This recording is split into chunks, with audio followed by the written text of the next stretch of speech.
out, the people you've been waiting for. First, Editor-in-Chief of the Daily Wire,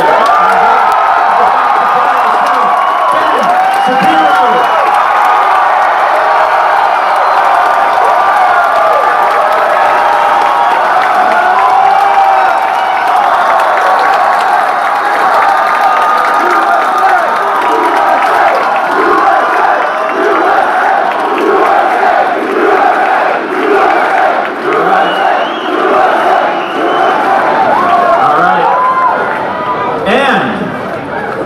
Founder and host of the Young Turks, Cenk Uygur.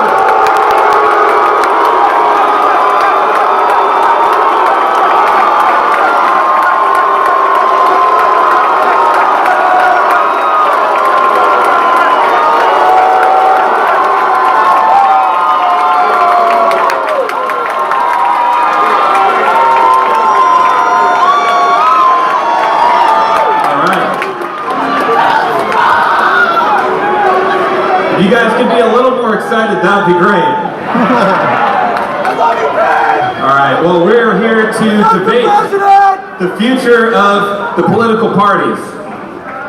And let me just say quickly one thing about the format. I'm going to pose questions to both of our speakers here.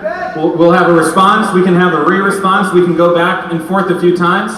When we've gone far enough, then I will step in. I might ask a follow-up question, or I might switch the topic. So, are we ready to go, guys?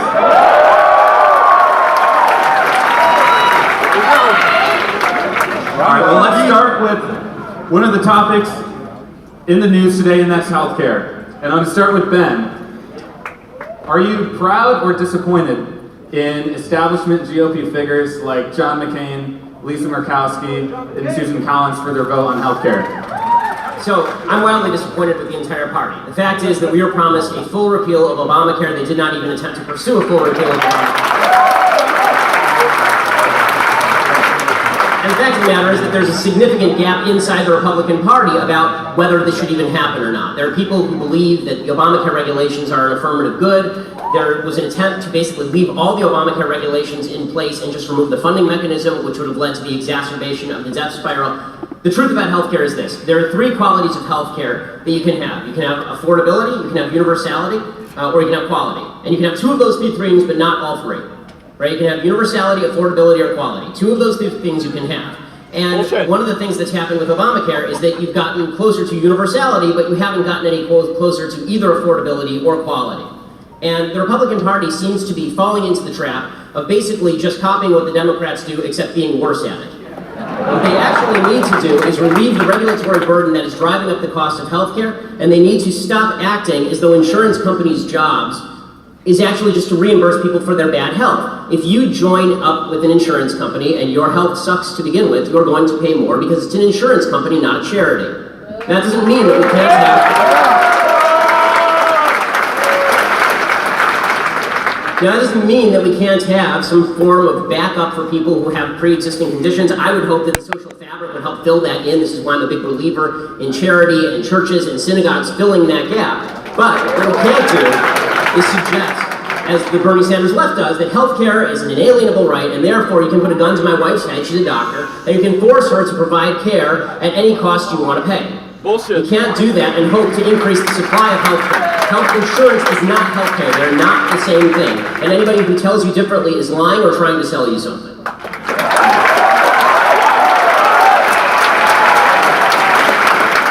Cenk, your take on the healthcare vote. Great. Before I do that, first of all, welcome to the Thunderdome.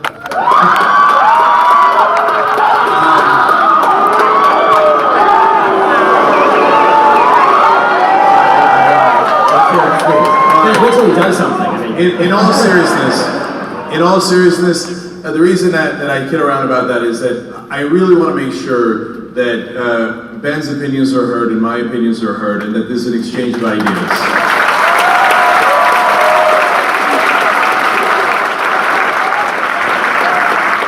And believe it or not, there are some things that we do agree on, but we won't be discussing those today. So on the issue of healthcare, let's get going.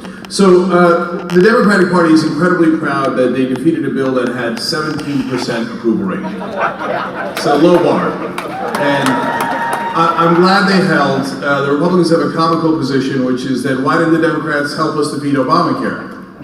Well, that's kind of because that was their idea. And why in God's green earth would they help you defeat their own plan? Now, is Obamacare enough? Not nearly. And there are a number of issues that we had as progressives with it, including lack of price controls. You left it in the hands of private insurance, and of course, them being corporations, which Ben kind of alluded to there, they're going to want to make money. And so that is very, very normal. And so I don't think that that was the right way to approach it, and it was originally a Heritage Foundation plan to begin with. So I believe that the right approach, and the one that Democrats should pursue next, although they probably won't, is Medicare for all.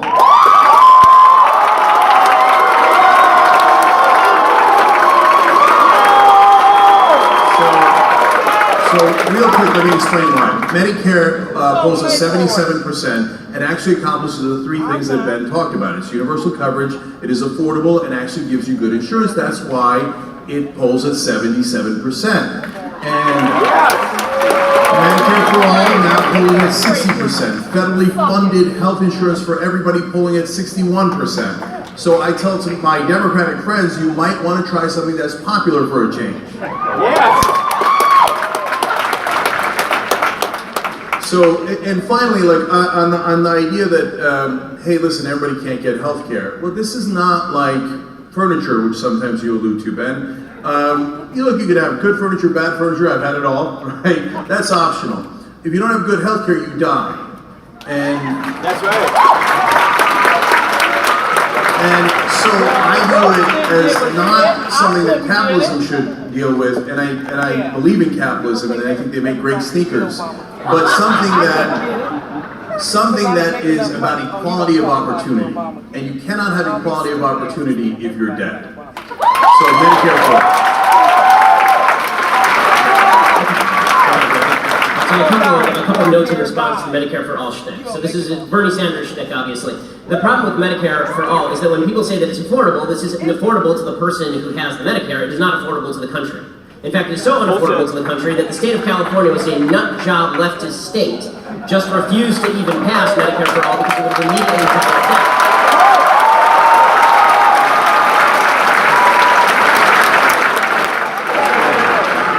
As far as the idea that Medicare, that medical care is a right, but it's not actually a good or a service. It is a right. This is a way to make things less plentiful. If you declare things right, but you don't actually incentivize the creation of those things, you don't get more of them. So the South African Constitution has right in there that healthcare is a right, that housing is a right. The fact is that you don't have good housing or healthcare in South Africa because just declaring things rights does not make them appear. What makes more things appear is a market-based system that creates more doctors, that creates more medical care, that creates more incentive for people to join up. So my wife's a doctor. That means she has to go through 1,000 years of medical training, and we have to spend hundreds of thousands of dollars to make her a doctor. The idea that you're going to have the government come in and then dictate the sort of care that she should provide to each particular patient, and then dictate how much she should be paid for that care, is going to lead to a decrease in the number of people who are going into the medical industry, which decreases the level of care overall. This is why I say that it is better to treat things as goods than as rights, because declaring something a right just means that you have the right to steal it from me. But declaring something a good means that you get a market process that leads to lower prices and better care over time. And the big problem we've had before Obamacare is that it was already treated quasi as a right. You had it heavily regulated on the state level. It is continually heavily regulated. The idea there's a completely unregulated market is absolute nonsense. The reason that you have employer-based health insurance in the first place was as a response to wage and price controls placed in the aftermath of World War II, and employers began giving health insurance as an actual good, right? They gave it as an actual incentive to their employees. If you had an actual individual-based health insurance market, you bought it just like you bought your car insurance, you would see more and better health care for everyone.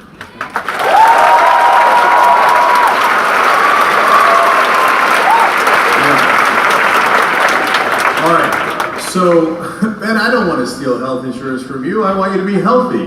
That's why I want Medicare for all.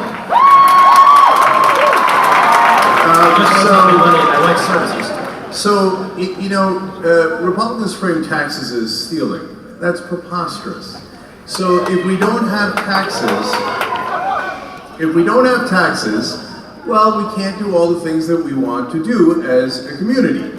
Now, there are some things that we just talked about that we don't want to do as a community, we want to do as individuals. In fact, the things that we want to do as individuals are much greater. That's why we're a mixed economy, but largely capitalist, and I agree with that. And I run a small business myself, getting larger every day.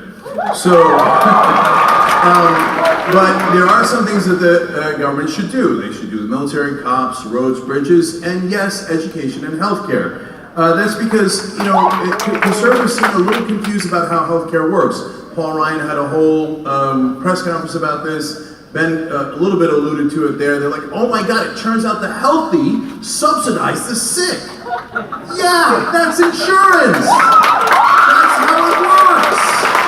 It's like the people that are not getting into accidents are subsidizing the accidents. Yes, that's car insurance. That's how insurance works. Exactly. And yes, taxes work in that we all decide we're going to do X, but we're not going to do Y. And I think it is fair for society to say that yes, we are going to do health care for everybody. Everybody. We're not going to leave 20 million people uninsured. We're not going to leave 30 million people uninsured. That's not what we do in a civilized society. That's right. From time to time, they attack against Medicare. They say, oh, it's an entitlement. Yeah, we paid for it through payroll taxes our whole lives. You're goddamn right we're entitled to it. Because we paid for it. We paid for it. And so when you take out the middlemen of the insurance companies that put their profits in there, that put their marketing in there, that put their lobbyist money in there, that means more savings for Americans. And so finally, the idea that it can't be done is preposterous since every other Western developed country does some version of single payer. Yes. Now, this can be done, and it is done at lower rates and better coverage.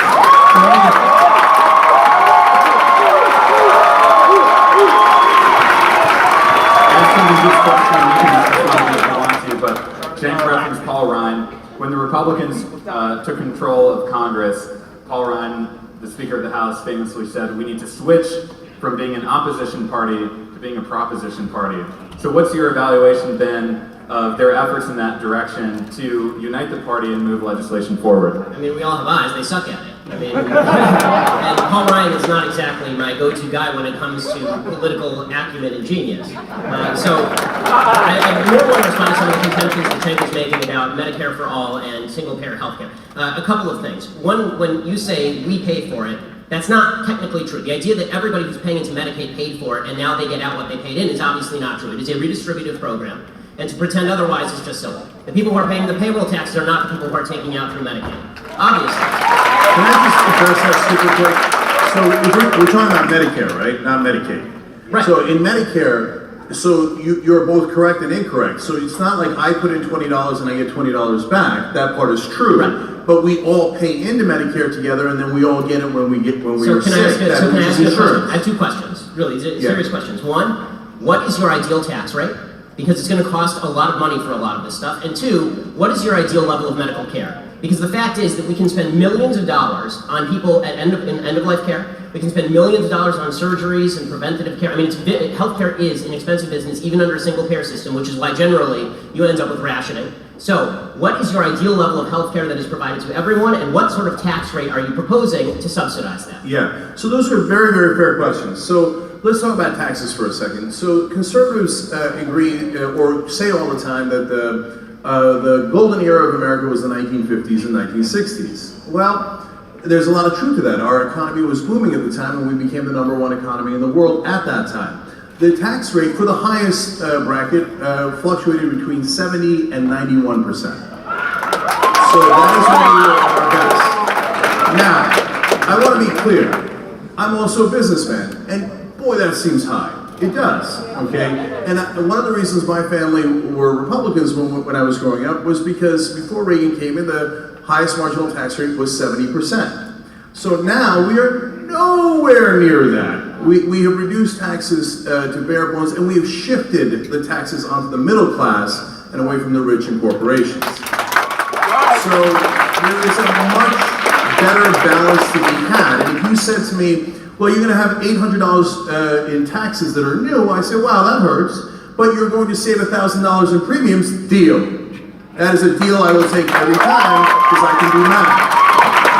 So that is the beginning of your answer to taxes, and then you said how much care.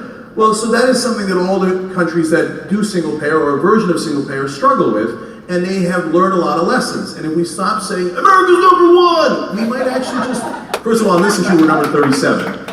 And if we looked at what Japan is doing so well, keeping costs down to half of ours and less, we might actually learn something from Japan, Switzerland, and other countries. And by the way, when we say Medicare for all, Medicare Advantage exists, so you can actually add private insurance on top of that, and I find that perfectly great. I have no problems with that at all. So that is the government making sure you don't die and actually lowering rates for you, and then if you want more insurance, no problem. So all this sounds great, except for the fact that Medicare, Medicaid, and Social Security eat up 66% of the federal budget every single year. No, the idea that all of these socialized medicine countries have it so much better than we do, particularly in terms of cancer care, is a joke. We are still #1 in terms of 5-year cancer survival rate here in the United States.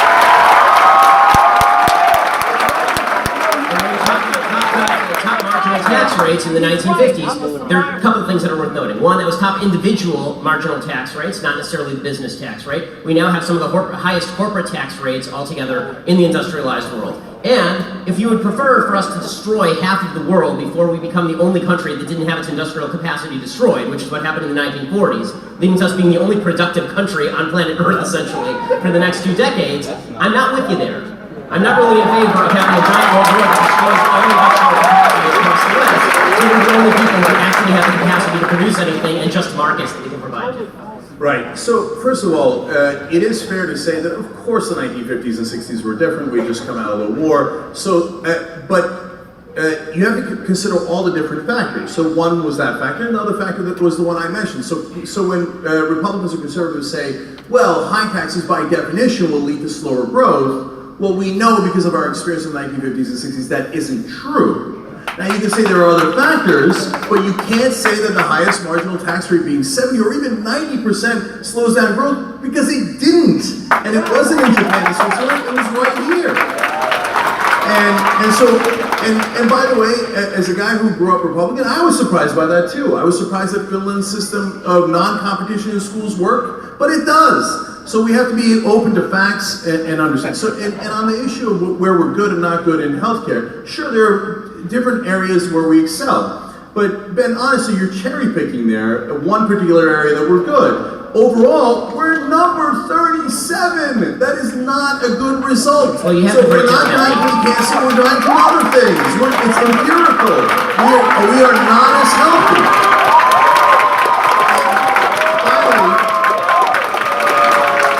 And finally, this idea that corporations are paying the highest tax rate is both, again, true and untrue. The part that is true is, hey, there's a rate of 35%. The part that's not true is, they don't actually pay that. There is giant loopholes. And they've got $2 trillion sitting offshore, and they won't bring it in. And the reality is that if you look at the taxes from the 1950s, corporations used to pay about 1/3 of our taxes, about 33% of the taxes overall. So they did their fair share, and that is fair. I don't want them paying all of it, but I want them paying a reasonable amount. Now, the share that corporations pay of taxes is down to 10%. You see what they did there? They did wealth redistribution. They took your wealth and redistributed to them.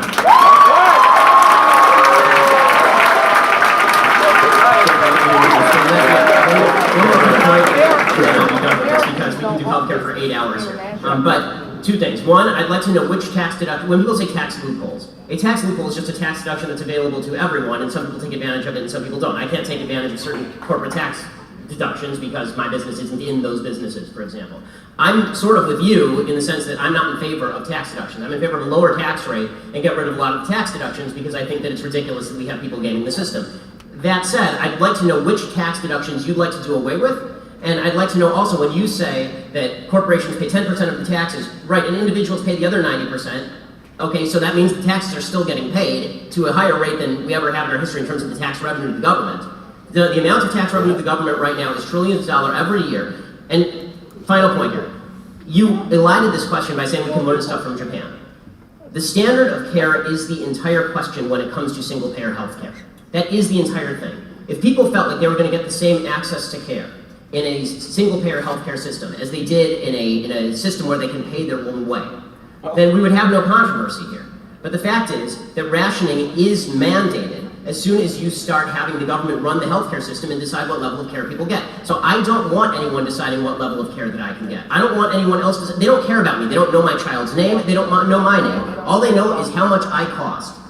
I mean, Ezekiel Emanuel's at least honest about this. Ezekiel Emanuel comes out and says, listen, I want to die at 70, right? I want to die at 80. That's fine with me. I'd rather die at that, well, that's good for him, but if I don't want to die at 80, or I don't want my father to die at 80, it's none of his damn business.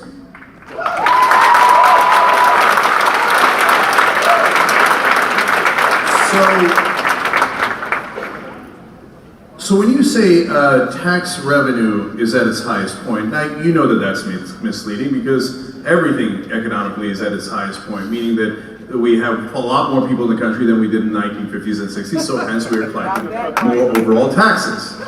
But the reality is, as a percentage, it is clearly down. The top bracket now is around 39%. It used to be at 91%. That's inarguable, right? But our economy is significantly larger than it was then, and part of that is because of reductions in taxes over previous decades. Well, we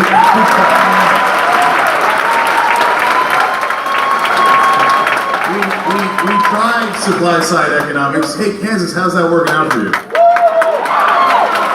So, there's this myth that... It's working out for you. Your business is doing great. Okay, yeah. Well, we just had 8 years of Obama.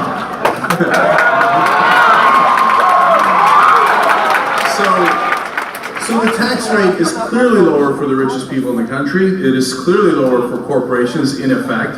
It is, and so to say that it's a record collection is misleading. So in terms of the healthcare and how that relates to the government, oh, by the way, on one more thing on taxes, you said, name me a tax loophole. Mm-hmm. So yes, there are plenty of those. For example, they hide their money offshore. They do tricks like the double Dutch and the Irish sandwich or the reverse. And I would end that. I would say, hey, you know what? We've got a 35% rate. Here's the new rule. You're going to pay 35%, okay? And you're not allowed to hide your money. I don't care if it's in the Cayman Islands. We're going to make that illegal, Mitt Romney. We're going to make it illegal, okay? And so then every once in a while they do a tax holiday. Well, that must be nice. You remember when you got a tax holiday? I don't remember getting a tax holiday. No, that's only for corporations who bribe politicians. So they brought that rate down from 35% to 5%. And they said they were going to create more jobs. Color me surprised when it turns out they didn't. They offshore taxes. They took that 30% extra, put it in their pocket, gave it to their executives, and created no new jobs. Because that's how it works if you just trust corporations to do the right thing. Corporations are not evil. They just want to maximize profit. That is what they're built for. So please don't be naive and be like, no, but the corporations will look out for our interest. No, they look out for their bottom line. And finally, just last quick thing, Medicare Advantage. You keep saying rationing healthcare, but Medicare gives you the bare minimum, and people seem to be very, very happy about it given how well it polls. But you can do Medicare Advantage and get more. I want you to be able to do that. If you're incredibly rich and you want every kind of treatment, I don't want to deny that to you. Get Medicare Advantage. Yeah, I want to the problem is when you pay a higher tax rate throughout the course of your life to pay for all of the Medicare that you're talking about, you don't have enough money to pay for Medicare Advantage in many cases. And as far as this idea that corporations they don't have any of your interests at heart, you're a corporation. TYT's it's a corporation. You have 80 employees. I assume that you're not just a greedy asshole, and that you actually would like to help your employees from time to time. And you just talked about how under Obama, everything got better with your business. Well, under Obama, he didn't radically escalate taxes. Okay, there was not a radical escalation of taxes under President Obama. And finally, when you seem to be identifying a higher tax rate in the 1950s with higher level of growth. So if that's the case, why not just tax everybody at 100% and we can have massive growth from here to eternity?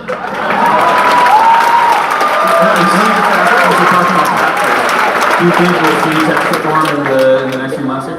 Okay, so let me try to address all that in your question as well. So just real quick, look guys, I said it however many questions ago.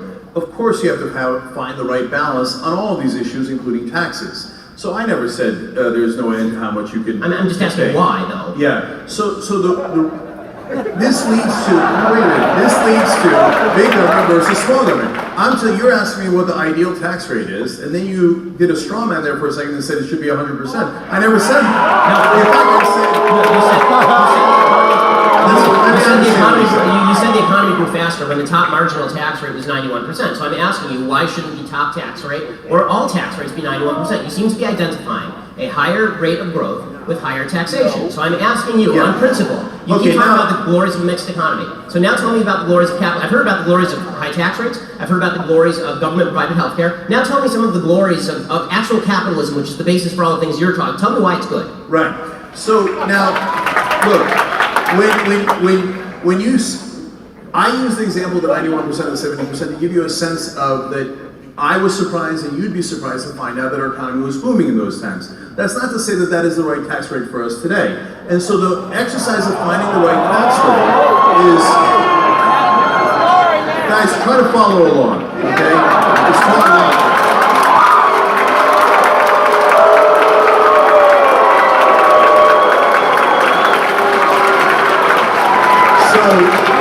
It would be preposterous to set the tax rate at 0. It would be preposterous to set it at 100%. So what we have to do as a society is figure out where we can maximize the most amount of good for the country. Be closer to 0 or closer to the government, but not too much away from us.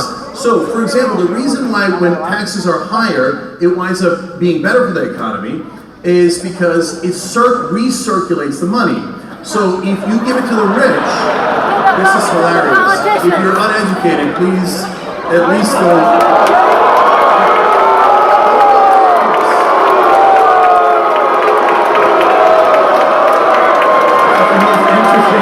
So if you don't know the concept of recirculation of money, then go look it up. And so the way that works is that when the middle class has more money, disposable income, they spend it. Why? Because they're not living the lap of luxury. They're not saving it for their yacht. So they need to buy food for their family, they need education for their family, so they spend it and it goes back into the economy. If you just give it in supply side economics to the rich and hope that it trickles down on us eventually decades later, what they wind up doing with it is something that is logical. They save it. But that means it does not recirculate in the economy. And that is why when you have lower taxes, ironically the economy does worse. But of course it's a balancing act. Okay, so now you're making a strong case for Keynesian economics, which is totally fine, obviously. The problem with Keynesian economics is that it doesn't even work in theory, because again, once you go to the logical extreme, which is remove all of the money from the rich people who are saving all their money and give it to all the poor people to buy hamburgers, that doesn't help the economy or spur the economy. What spurs the economy is a higher level. What spurs the economy is the creation of new products and services, and that is only going to be done by people who have expendable capital to actually invest in new products and services that we all enjoy. This is what creates economic growth. It's also worth noting that this myth that spending is inherently better for an economy than saving, that's only true if you're talking about somebody who's actually taking the cash and just shoving it into their mattress. Banks are in the business of lending.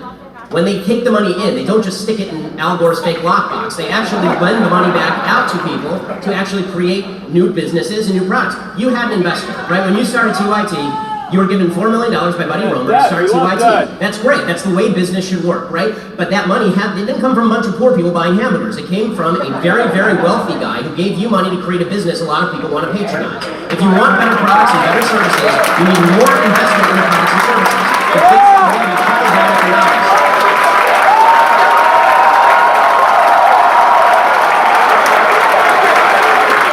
trickle down economics. Economics is not something that any conservative even proposed. It's a leftist revision of what economics actually is, because you're not giving me the money. It was my money in the first place, created through voluntary transactions that I have with others. I've not stolen money from anyone, neither have you. And the idea that money has to be forcibly taken from you and handed to somebody at the bottom end of the economic spectrum to somehow jog the economy, that may jog McDonald's, but is not going to jog all of the creation of the products and services that make all of our lives much better today than they were 30 years ago in terms of the stuff we have access to.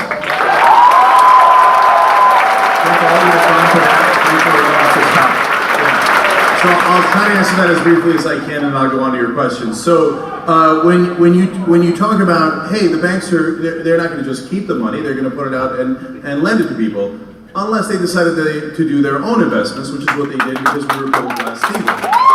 So it's not as simple as, oh, I have money so that I will now utilize it or I'll lend it out. So that is way oversimplistic. Speaking of oversimplistic, to say that, oh, well, they'll go buy hamburgers with it, come on. So the middle class is struggling right now. Yes. And we've turned this into a Walmart economy where people are getting $7.25. And that if you're getting around $10, I think it's about $15,000 a year. So that is serious pain and difficulties. So if you give those people money, it's not like, I just want to go get a hamburger. No, they desperately need that money, and they will spend it all back into the economy. So that's an economic fact. And so, and then for the 88th time, we have to find a balance where you have provided an incentive for people to save and invest, and you have provided an incentive for people to be able to put money back into the economy and to be able to live. And taxes is not stealing from you. So you're right, I run a business. So in order for people, my employees, to get to my company, you know what they have to do? They have to drive on roads. Okay, so it's not stealing from me to build that road. That helps my business. They had to go to school. The fact that they were in the public schools allows them to work for me. All these things are things that I benefit from. I didn't build that company by myself. Every single person that works there helped to build that company. That's what it means to work together. And so, to answer Steve's question finally, look, what is this Congress going to do on tax reform? And Ben and I disagree on this too, because we just talked about it a second ago. And this is just political prognostication, but I think that the Republicans will definitely pass tax reform. And the reason I say that is because the Republican Party at this point is completely dependent on their donors. And by the way, don't get me wrong, the Democratic Party is also largely dependent on their donors. I think the Republicans are a tiny bit more corrupt. But, so I think that their donors are going to demand those tax cuts. And if I am right, and we'll all see this, because it's something that's going to happen later, not something that has happened, they will do everything. They will move mountains to make sure that those rich donors and corporations will get their tax cuts. So this is an interesting case where I say to Cenk's prognostication from his mouth to God's ears, and he says about mine from my mouth to God's ears, so I don't think they're going to pass anything, because I think that there's a high level of incompetence inside the Republican caucus, and it's pretty fractious. But I do want to go back to a couple of points, because you actually hit on some major thematic points. You talked about roads and the fact that we need roads in order to get to work. This is a point Elizabeth Warren made, and obviously a point that President Obama made at the time. I don't think anyone argues that we don't need roads to get to work. The problem is that when you're talking about roads as a percentage of the budget, we are talking about a tiny, tiny, tiny percentage of the federal budget and of the state budget and even of the local budget. So the idea that you're justifying massive tax rates on corporations in order to pay for roads is just intellectually dishonest. It's a tiny, the stuff that we agree on, the government should spend on, is a tiny percentage of spending. Let's talk about other stuff that we disagree on. As far as the idea that I'm somehow being, dismissive toward people who are buying hamburgers, I'm not. I'm saying the people who are poor need to buy hamburgers to feed their children. They don't have the money to invest in building an iPhone, because when you're just trying to get by and you are living in a Walmart subsistence economy, you're using services you need to get by. That does not create new products and services that become cheaper over time through competition. You need somebody to make those investments. You said this about Glass-Steagall, for example. You said the banks, they might make their own investments. In what? In what? They're not investing in themselves. I mean, they have to take that money and then they have to use it to invest in something else.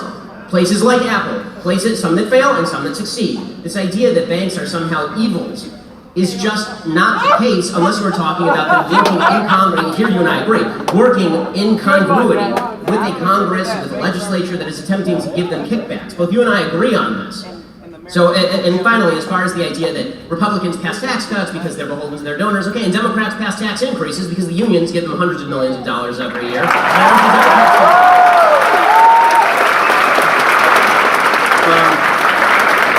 So, you got me there. The unions give money to the Democrats. Am I Are you angry about that? Does it upset you as much as, bankers giving money to Republicans? No. The corporations give way more than the unions. It's been those corporations. It's okay. Look it up. You can Google it. It's really easy. Do I object to taking out union money from politics? Hell no, I don't object. Take it all out. Take the union money out, take the corporate money out, take all the big money out. They're supposed to represent us and not the donors. And not who the donors are. So, in terms of the question that you asked, Glass-Steagall, aren't they investing in things? No. I have a literal answer for you. Oftentimes what they do is financial derivatives. In fact, that's the majority of what they do. And financial derivatives is simply gambling. That's what crashed the 2008 economy. And what is so damaging about the removal of Glass-Steagall is now they can do their financial derivative gambling with depositor money. Boy, isn't that nice. They take your money and they gamble with it. And if they lose, well, that's a sad day for you. But if they win, they keep the profits. You know what that is? That's privatizing the gains and socializing the losses. So, it's not that the banks are evil. Of course they're not evil. It's just that they're driven to make more money. Yes. Of course. That is the whole point of maximizing profit. So if we say, hey, banks, you're allowed to go and buy politicians, although the Supreme Court would say, no, they're just talking to them. They just gave them billions of dollars. They're just having a conversation, right? Just because they gave them billions of dollars, do they want something in return? Of course they want something in return. And that's our money. So what they got was laws passed by politicians to remove Glass-Steagall, and yes, Clinton and Gingrich, yes, both parties are guilty on that, but now the Democrats want to put it back and the Republicans don't. And they took our depositor money and they gambled with it. And if you thought if you gambled, you get to keep all the profits, and if you lost, it didn't affect you at all, you would probably gamble a lot of money too. And you would take a lot of risk until you crash the economy, and that's exactly what happened. So I'm going to just ask you one question more responsive to you talked a lot about the corruption in politics, and a core part of the Trump campaign was railing against the establishment, which he thought was corrupted, and a lot of the big donors were initially against him. So which way is the Republican Party going to go on this? Is it Trumpism and the grassroots movement, or the establishment? Well, when it comes to money in politics, I think that breakdown doesn't really hold. The fact is that President Trump, during the campaign, talked routinely about him engaged in putting money into politics. So, this is a game that a lot of people are playing. It's kind of a weird question. But as far as the idea that all money should be out of politics, here's the problem. Okay, TYT, we both have corporations, and we expound upon politics every single day. And we motivate thousands of people, right, every day, on both sides of the aisle. That is effectively an in-kind contribution. Now, you campaigned with Bernie Sanders. Did you do it because you expected, that's fine. Did you do that because you supported Bernie Sanders, or did you do that because you expected some gimme for TYT in return? I assume you did it because you supported Bernie Sanders, right? Yes. So the point that I am making is to attribute to everyone else bad intent when it comes to political spending in politics, but to yourself it's totally fine. And when it comes to other media entities that give in-kind contributions, the New York Times, which is biased to the left, spends an inordinate amount of time and money reporting on Mitt Romney's idiotic stories about how he was in high school and cutting a gay kid's hair in 1932. If you're saying to me that that is less impactful on the political sphere than a corporation, which is a group giving money to a political candidate for purposes of supporting that candidate, I fail to see how you can say for yourself that you are innocent in this, but everyone else is guilty. I don't believe that. Either everyone's guilty or everyone is innocent, or if you can find the actual cases of guilt where there's a quid pro quo, then we agree, that's prosecutable, right? Yeah. So, other point, when you talked about the 2008 economy, you talked about Glass-Steagall and how this led to the crash. The real reason that the crash happened had far less to do with Glass-Steagall. I opposed the bailouts, by the way. It had far less to do with Glass-Steagall than it had to do with the fact that the federal government was actively promulgating the notion that corporations should give subprime mortgages to people who are not qualified as this meant that, as you said, corporations are not inherently conservative, they're not inherently free market, they're inherently profit-driven. So if they felt that they could give a bunch of subprime mortgages, and this would inflate real estate prices, and if things went wrong, they just foreclose on the nearest house, and the market just keeps going up and up and up, and they can just, as you say, turn these into derivatives and sell them on the open market by pretending that these are all good loans because they have government backing, then of course you're going to get an inflated, overheated real estate market. But the question there is not the workings of the free market, it's the combination that you like in a mixed economy, that I hate. Okay, I hate mixed economies in the sense that I don't believe that capitalism and socialism should be mixed, that corporatism is the solution. Okay, what you're talking about is corporatism. You're talking about Glass-Steagall, which freed, they're getting rid of Glass-Steagall, they freed the corporations to invest in a free market manner, but also they gave a bailout to all of these corporations by essentially incentivizing them to give a bunch of bad loans, knowing that if things went bad, then all the losses would be socialized. The problem there is not the free market, the problem there is a government that is acting as a backstop for bad decisions in the free market by profit-driven corporations.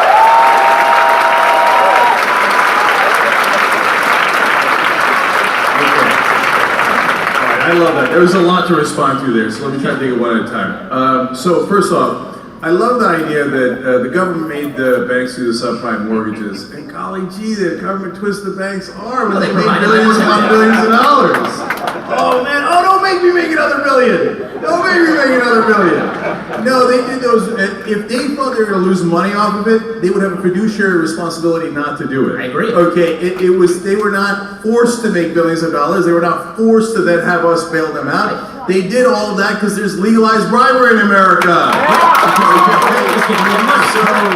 So now let me address that. You say, well, what's the difference between your speech and their speech? Mine is actually speech, and theirs is money.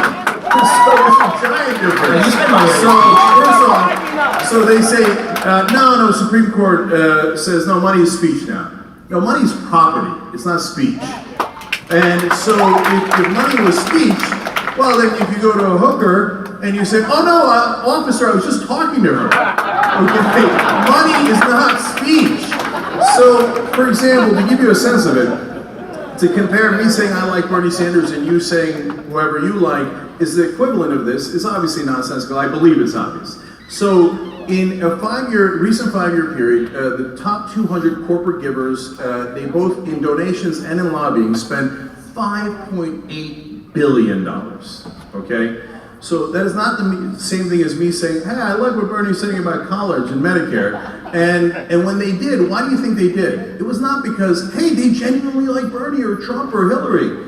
Because in return for that $5.8 billion, they got $4.4 trillion in government subsidies. So, which leads to, I actually think, the biggest point here, the difference between big government and small government. So a lot of times conservatives say, oh, you guys like big government. That's not true. So let me explain. If I ask you, hey, you got a plumbing job, what would you like, big pipes or small pipes? I don't know. What's the job we have? It depends. It's the same thing with the government. Okay, what size government would you like? I don't know. What's the job we have? So if you say big government or small government, it doesn't make any sense. So, for example, do I want a big government that invades Iraq? Hell no, I don't. No way. And then you were vociferously for the Iraq war, so in that sense, you loved the big government. Couldn't get out of it. And I could go on and on and on. Republicans say, no, we don't like big government, but we'd like to be inside your uterus.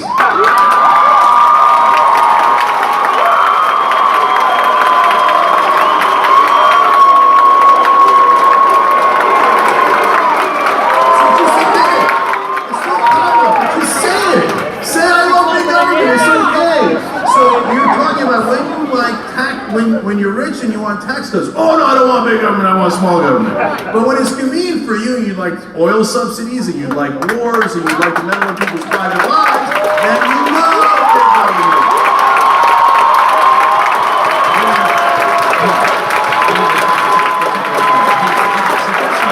I'd like to point out that Cenk's big government, small government dichotomy was proposed by you, not by me. I talk about the proper scope of the government's involvement in particular areas the same way that you do, and we may disagree on all of that. My point is that overall, if you're talking about the level of government spending, it needs to go down, and you believe that it really needs to go up. Okay, so it's disingenuous. It's not on war, does it? No, but overall, not on the war on drugs. Not on so many of those wasteful programs. It depends, but overall, you want the federal budget increased. Overall, I would like the federal budget decreased. To pretend that this is not true is to lie. Okay, and when you suggest that there is no difference between, we just have different visions of what the government should cover, these things cost different things. Okay, the war in Iraq was very expensive. You know what's more expensive? Social Security, Medicare, and Medicaid. All of these are vastly more expensive. Now, as far as again, going back to this idea that, again, I don't like this big government dichotomy any more than you do, in the sense that you say, well, it's big government for the government to get inside people's homes. And I say that it is the government's job to preserve life, liberty, and property, and one of those things is life.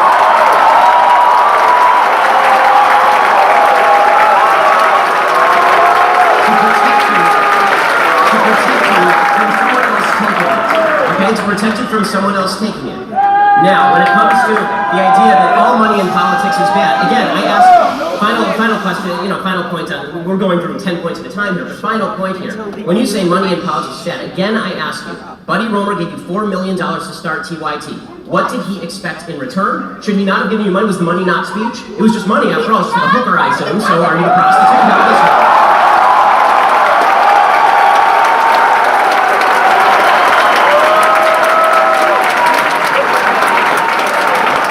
When you take money from Al Jazeera, does that make you a hooker? That was an awesome conflation. Okay, you're going to politics and how money is not speech when you give it as a campaign donation, and you turn it around and do a business investment. You know, in a business investment, it has nothing to do with speech. Money is money. They give us an investment, because they believe in our business. That has nothing to do with politics. And you think the government is in the business of regulating business. So, if the government is in the business of regulating business, what would be the problem with the government telling Buddy Roemer he is not allowed to invest in your business? No! Those are two different issues. No problem. No, one thing is to say, hey, let's set reasonable limitations on what can happen around elections, which is, again, what most developed Western countries do. So, and they have different versions of that rule. There's ads you can run, you can't run ads within a certain period of time, you have public financing versus private financing. Those are rules around an election. That is a completely different issue than the government saying randomly you can and you can't invest in businesses. Why? So you're conflating those two issues that have nothing to do with one another. What does why mean? Because you believe in education, so why don't you believe in healthcare? Because it's a free country, and I get to spend my money wherever I damn well please.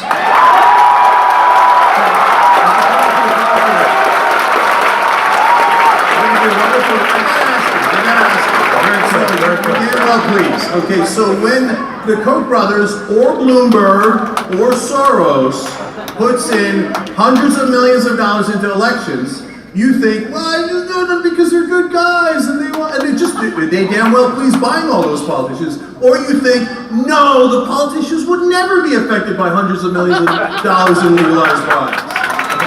And you can't just spend your money anywhere you want. Of course there are rules. You can't bribe people. Right. There's many things you can't do with your money. And one of those should be bribing politicians, but we made it legal. So I'm curious what your opinion on that is.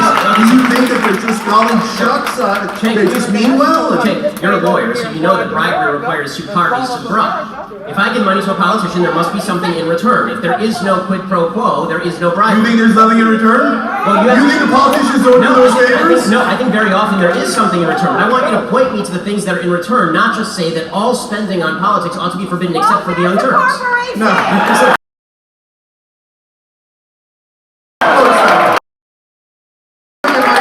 And you said the Young Turks cannot donate money to politicians, I'd say, of course! That's the whole point of getting money out of politics! So this idea that, hey, what? It's so disingenuous. Even if you're a Republican and you're a conservative, you think there isn't crony capitalism? You think that $4.3 trillion that went to subsidies isn't because they got campaign donations? You know it's because they got campaign donations. Okay, final question. This is going to be the last one. Final thing here on this, okay? Final question on this. So, Young Turks is super successful. We have 80 million uniques. It's wonderful. Do you think Bernie Sanders would care more if you gave him $10,000 or if you dedicated your entire network to kissing his ass for an election cycle?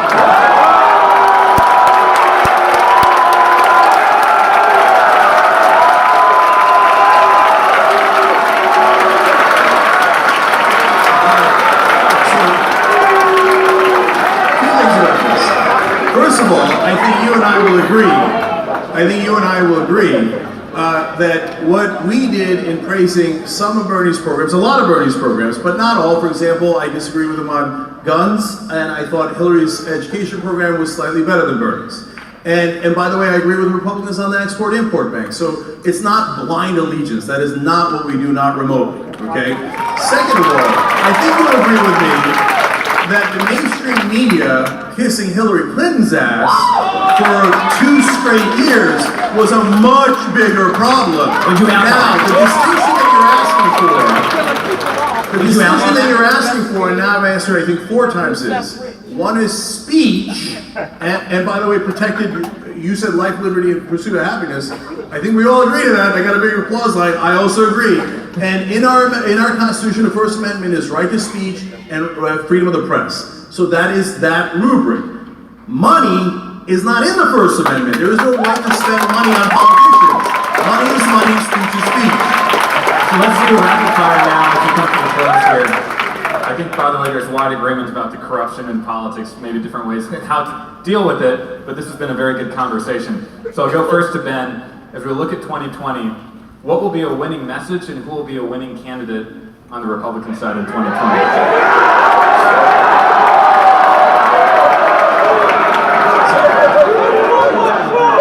I think that the greatest ally that the Republicans have is the incompetence and stupidity of the Democratic Party. I have a feeling that you might agree with me on this. The 2016 election, Donald Trump became president of the United States, right? Hillary Clinton was the worst candidate in the history of mankind.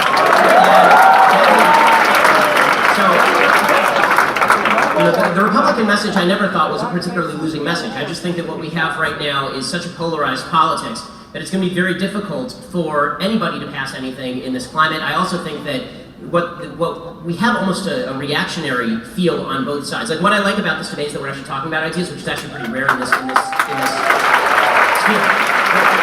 common economy is that on the left, there's this retreat to intersectionality as an identity politics. This idea that if we can cobble together a group of people who are feeling victimized by American society, we have black people, and we have Hispanic people, and we have women, and we have gays, and lesbians, and transgenders, and they all feel really bad about how American politics is going, and if we push that notion, we can create a coalition that will be a brand new coalition never before seen in American politics, and that requires a woman to run, or that requires a black woman to run, or that requires a minority to run.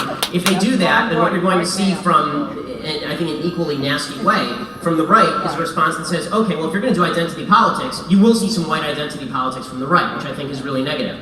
I don't want to see either of those things. What I would like to see is the Democrats campaign on the bigger, on the stronger involvement of government in your life and higher taxes program that Cenk wants them to campaign on. The Bernie Sanders, Elizabeth Warren program. And I would like to see the Republicans campaign on my program, a smaller government, libertarian program that says the government should get as much out of our lives as much as possible.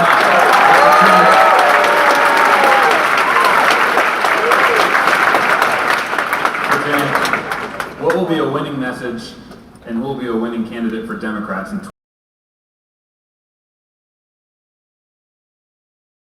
2020? Yeah. So, presidential debate. okay, so, look, Ben, you said earlier that you didn't set up the big government, small government paradigm, but you just said you want them to run on a small government platform. So, like, again, small government doesn't make any sense. So let's break it down. You asked me about particular issues, so I'll give you one. So you were in favor of the Iraq War. That cost us at least $1.5 trillion. Then people turn around and say to Bernie Sanders, well, I mean, college for your kids are middle class. That's unaffordable. That's way too much money. You can't do that. That costs $75 billion a year. First of all, college for your kids, you know what that's called? That's called the American dream.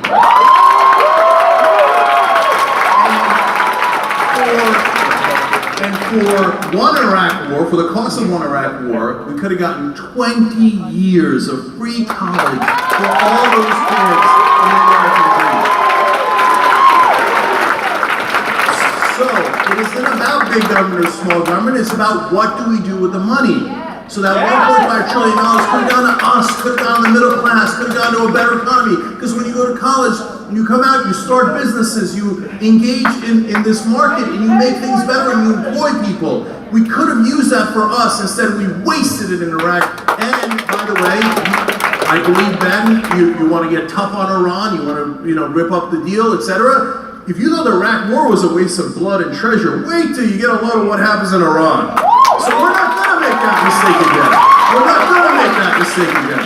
So what would look, this idea of the identity, that Democrats are not identity politics, and some of them do. But let's not forget that Republicans do the same and worse. Who was the one who came up with the Southern strategy?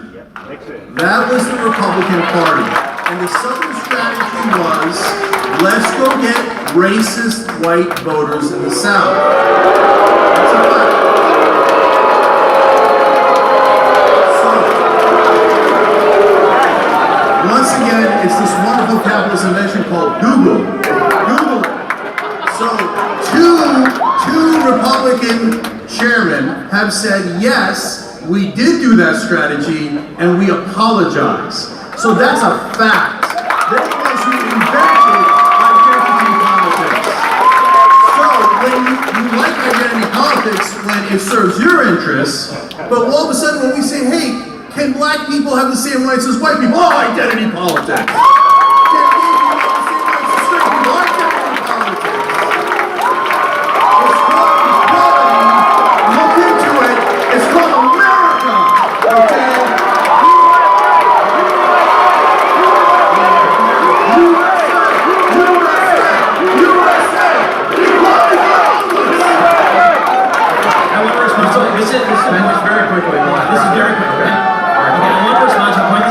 Cenk made last year in his debate with Dinesh repeatedly for about an hour. Was the Southern strategy with regard to the Republicans. Okay, I'd like to point out the idea that the entire South solidly moved into the Republican category because of the Civil Rights Act is historically false and has been debunked multiple times by people ranging from Sean Trent at Real Clear Politics to professors at the University of Pennsylvania. And there's a bunch of ways to debunk it, including the fact that the Congress did not switch Republican in the South until 1994. Okay, it took 30 years for the racists to realize what was going on. 21 senators from the South were Democrats. How many of them became Republicans after the Civil Rights Act? The answer, 1. The other 20 stayed Democrats. In 1952, Eisenhower did not win a ton of the South. Eisenhower did win, however, 7 states in the South in 1956, after he sent federal troops down south. The reason that the Republican Party started to win in the South, it began in the 1950s, not after the 1964 Civil Rights Act, and it was largely due to the movement of industry down south. It was new fringe members of the Republican Party, younger members of the Republican Party, who switched over to the Republican Party in the South, not old Democrats, who remained old Democrats and are still old Democrats today.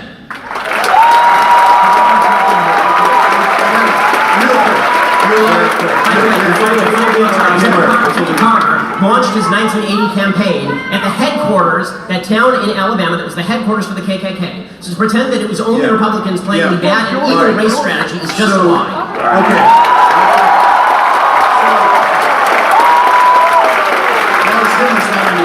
Okay, so real quick, because you're right, we had a whole hour-long, almost an hour-long debate on this other strategy. You guys always cherry pick certain windows of time. In this very narrow window of time, hold on. If you're so right, why did two heads of the RNC come out and say, yes, we did the Southern strategy, and we apologize? Why did Patty Cannon say to me on MSNBC, yes, we did the Southern strategy, yes, we got whites to vote for us in the South, and we had a good run. Okay, it wasn't me saying it, was Republican leaders and Buchanan who did it at the Nixon campaign, admitting that that was exactly the strategy. There were some members of the Republican Strategy Council who were doing evil things. That doesn't mean all the people who voted for the Republicans were voting for them because of those things. And to impute that motive to tens of millions of people down south is to ignore not only every I'm imputing it to Republican leaders. I'm going to cut right in here.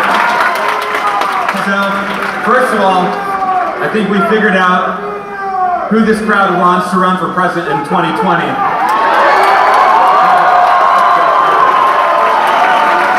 Second of all, this is exactly the type of debates we need to be having from between the left and the right, all across the country. And I'm saying Politicon. Because this is exactly what we need in America. If we're not listening to each other, then our democracy won't succeed. And that's why I think this has been a very constructive debate. I'm not going to appoint a winner, but the real winner is the audience, because I think you've hopefully learned something new. So please join me in thanking our debaters tonight, Ben Shapiro, and Cenk Uygur. And big round of applause for you. My name is Stephen Olicaro with the Millennial Action Project. Thank you and have a good night.